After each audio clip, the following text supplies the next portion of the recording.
Alright, so Diddy Kong Wario. I feel like this is a really good team composition because Wario can just like fade in and allow Junebug to do the 2v1s and then support him really well.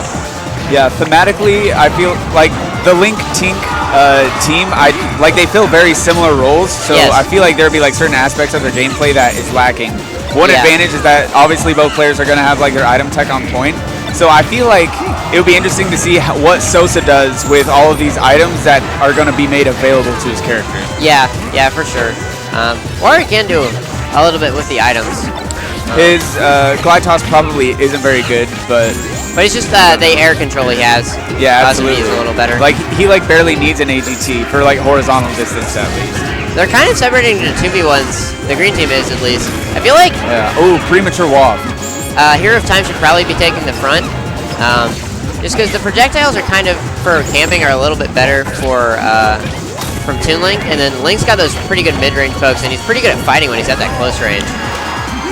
All right, so in case, for those of you that don't know, I'm pretty sure it's both hits, but at least the second hit of Link's forward smash goes into the Z-axis and then like pops back into the plane that the game is played on in the backswing. So we just saw Sosa die to the backswing of Link's forward smash. Okay, that makes sense. It's definitely like a niche interaction.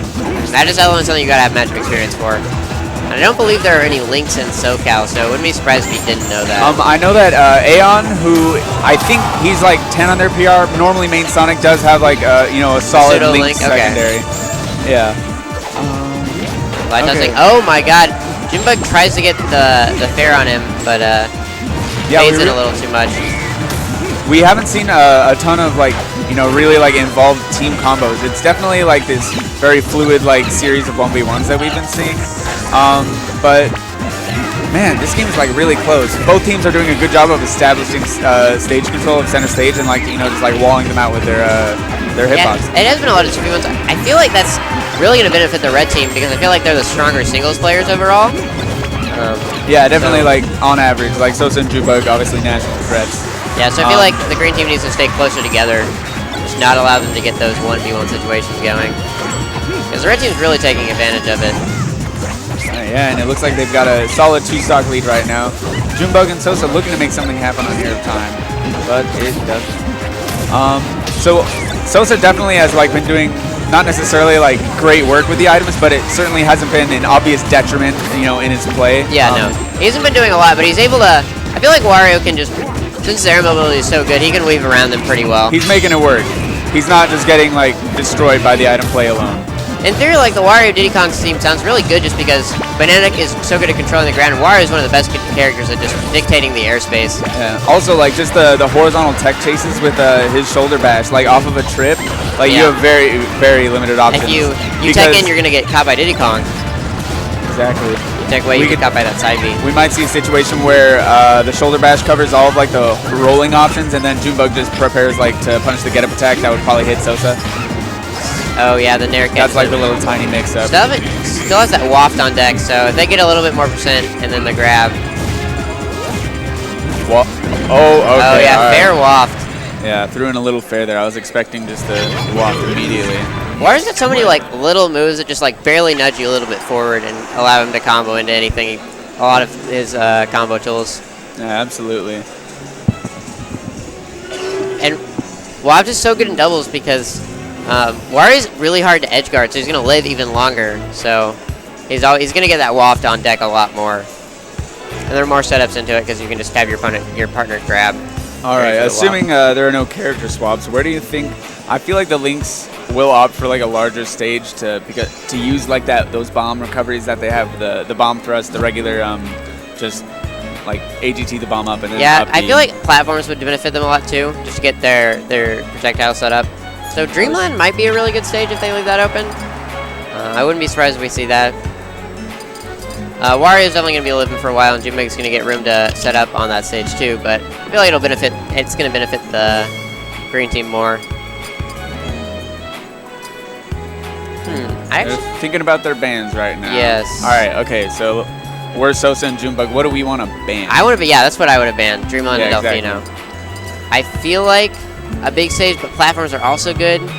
So PS2, again, maybe, Smashville. Yeah, I feel like they're gonna want like a medium-sized stage. Like small stages have a bunch of chaos. Like they're the more solid 1v1 players. So with a bunch of like when it's too hectic and too volatile, something crazy could happen. They could lose a game. The big stages let the links recover. Medium stages let them separate into those 1v1s more often without giving the links their crazy recovery. Yeah. So yeah, I feel like it's gonna be Battlefield or PS2. If he goes Wario Land, I wouldn't be surprised if we saw the Junebug Ganondorf, though. Yeah, that's definitely like the classic. That's Ganondorf, real good on that stage. Going to Wario Land, but he's staying Diddy Kong. Okay. Yeah. Guess if it ain't broke, don't fix it. And immediately we're seeing this 1v1. So you gotta do when you got the singles spin.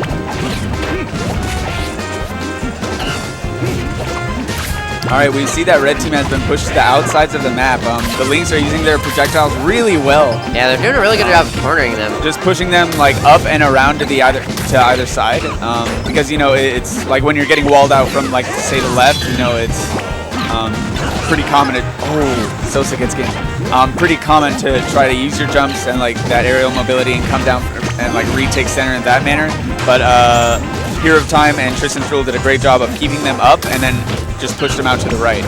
For sure. Oh, comes down with that B reverse boomerang right there. Oh, catching with the forward nine. That hit's super strong, but just has a lot of in lag on it. But in doubles, it's pretty easy to save your partner. And it sends at a terrible angle. Yes, it sends at such a bad angle. You die so early from that move. And like if you have like less than optimal DI, you're done. Especially on this stage. Wario not gonna make it back. Tristan's Rule might live. He got 3 peanuts. Wow. So the MDVA sniper is here. Okay. Does not allow him to catch him with the up B there. Alright, 1 minute until Sosa gets his waft back. After that, we'll shield it. Trying to come back on with the fair. Not gonna grab the partner. Alright, yeah, that's good stuff from Tristan's Rule right there. Alright, Sosa really smart.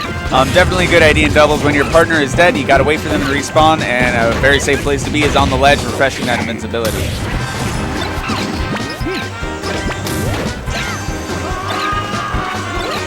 Oh yeah, good glide tosses. The wall jumps.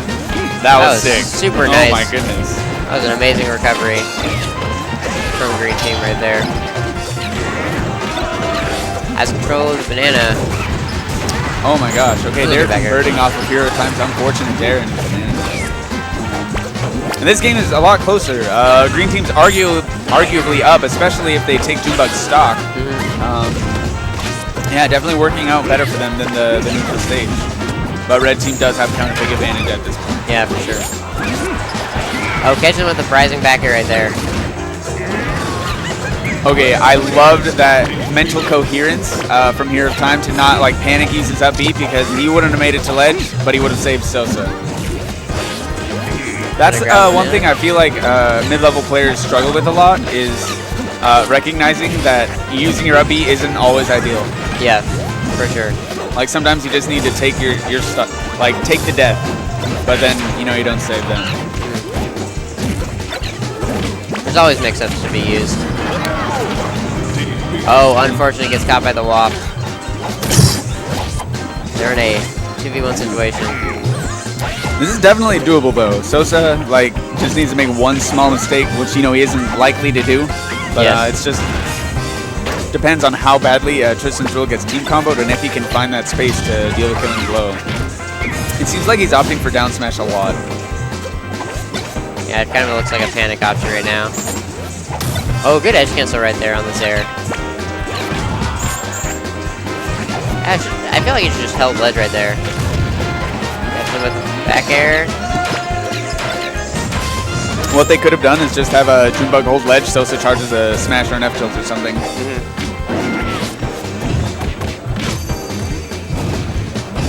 That was interesting. Oh yeah, probably some port priority business where he didn't get hit out. A little bit of port priority shenanigans right there, but catches him with the back air to clean it up. So good stuff from definitely, and good work to Hero of Time and Tristan's Rule as well. The items were doing a lot more work on WarioWare, just because you know, just the quantity of space they take up as a percentage, like a lot more on that their tiny hitbox stage. is allowing them to corner, and the platform is just set up, doing work. Yeah.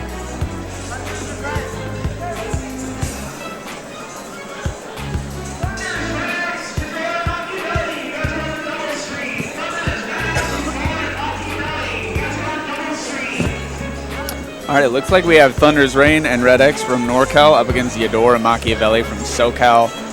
I am predicting that we're going to see this the Kirby Ivysaur. Earlier in the tournament, Yador was going Squirtle Ivysaur. Did I say Squirtle Ivysaur? They're going to do Kirby Ivysaur. Yeah, you said Kirby Ivysaur. Okay, yeah. They did that when they played on stream last, so. Okay. All right. Just got a little filler time. How's it going, stream? We're coming at you live from the Big Balc Super Hype Tournament on the West Coast. Probably like our counterpart to Supernova, I would say. Yes. Out in SoCal. Both over 170 entrants. Really? This is a little bit more, like 20 or 30. We got like 200 about. I think it's like 202. Like, they let a little bit more in. I'm not sure. Though. I feel like, I know it got capped at 200. I know that. So I'm pretty sure it's 200. Maybe. I definitely remember seeing something above 200 though. Could be. Like, I know that like the cap was there, but they just who knows? We got a lot. We got plenty of entrants though. Maybe people got top player privileged in. You never know. Who knows? More top players is a good thing though. 100%. So myself and my teammate Dabpool played Yador and Machiavelli in losers. They were the ones that knocked us out. They have insane synergy. They team at big tournaments all the time, so they definitely know like the options that their buddy's gonna choose, and like similarly they know like the follow-ups that they can have off of that and choose the best one. That Kirby Solar Beam is so yeah, scary. obviously that's the big flashy advantage of Kirby Ivysaur. I've also seen Yador save Machiavelli from killing blows with the Swallow, and then he gets a Solar Beam. Like, talk about a win-win. It's really good. Crazy.